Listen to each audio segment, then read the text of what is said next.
how's Tiger doing, Notah? Tiger's doing well.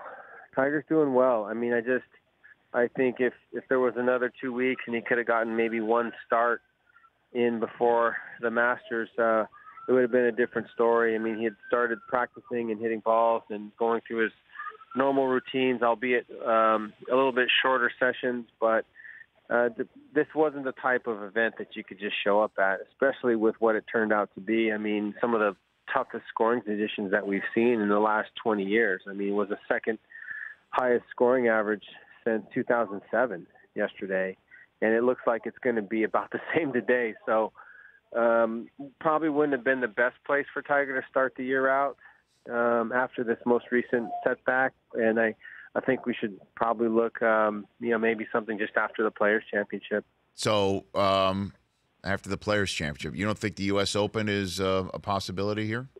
No? Oh, it's a definite possibility. That's probably the event that's circled on his calendar. Right. But he's got to at least get one or two starts in before that just to see where his body, where his game's at, and if he can hit the shots that he wants to hit.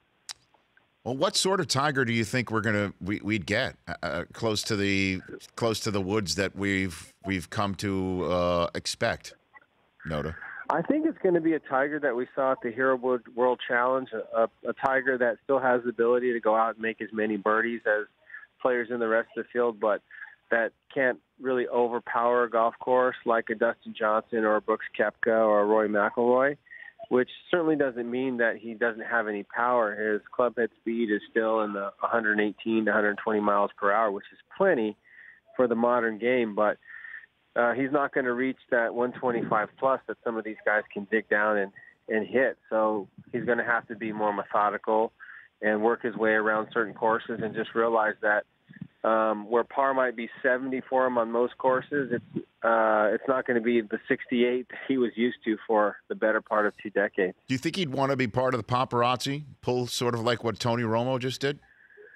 What do you think? I don't think that would be the worst thing in the world at some point if you were to just kind of say, hey, this is a different direction that I want to take. We certainly would love to have him at NBC Golf Channel. Well, I'm sure you'd have the inside track to sort of maybe kick the tires. It'd be like our old college days again, traveling around together, calling golf. Instead of playing in tournaments, we'd be calling them. It'd be fun. The Rich Eisen Show, weekdays at noon Eastern on Audience.